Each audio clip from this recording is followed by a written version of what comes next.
আসসালামু আলাইকুম খামারি ভাই বোন, আপনারা যারা নতুন খামারি আসলে লিটারে কি ব্যবহার করবেন, লিটার ম্যানেজমেন্টের উপরে আপনার ডিফেন্স করে মুরগি সুস্থ রাখা না রাখা, ব্যবসায় লাভবান হওয়া না হওয়া।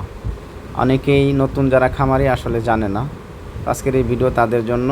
অল্প একটু কথা বলবো, ইনশাল্লাহ অনেক উপকারে আসবে। আমার চ্যানেলে যারা নতুন, চ্যানেলটাকে সাবস্ক্রাইব করে দিবেন, আর পেজটিকে যারা দেখতেছেন ফলো করে দিবেন।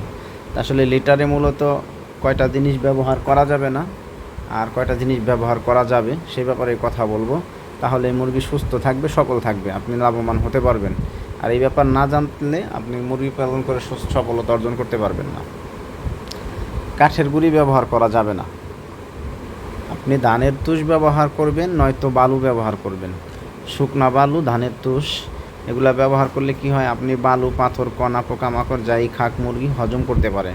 প্লাস ধানের চিটা, এটা তুষ, কুড়া, বসে এগুলো মুরগি সবসময় খেয়ে থাকে, কোনো সমস্যা হবে না। কিন্তু যে আপনি কাঠের গুঁড়া ব্যবহার করবেন, কাঠের গুঁড়া ব্যবহার করলে মুরগি মারা যাবে, চোখ ফুলে যাবে। কাঠের গুঁড়া খাইলে ওটা হজমি শক্তি হয় না, হজম হয় না, তাতে খামারি লজে পড়তে হবে। এই ব্যাপারগুলো না জানার কারণে খামারি লক্ষ লক্ষ টাকা লজে পড়তেছে।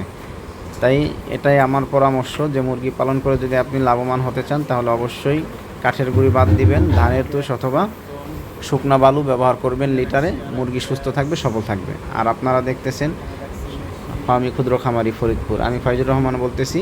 আপনাদের যদি 3 মাস 2 মাস বাচ্চা লাগে, অরিজিনাল টাইগার মুরগির, এমনকি প্যারেন্টস, এই ডিম পাড়া প্যারেন্টস লাগলে যোগাযোগ করতে পারেন স্ক্রিনে দেওয়া নাম্বারে।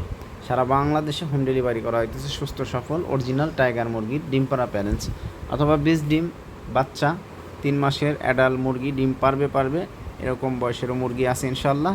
প্লাস এর রানিংগুলোও নিতে পারেন, এদেরই বাচ্চা আছে 2 মাসের, 3 মাসের, ইনশাল্লাহ পেয়ে যাবেন সারা বাংলাদেশে। ভালো থাকবেন, সুস্থ থাকবেন। ভালো লাগলে ভিডিওটা শেয়ার করে অন্যকে দেখার সুযোগ করে দিবেন। আসসালামু আলাইকুম রহমতুল্লাহি ওয়া বারাকাতুহু।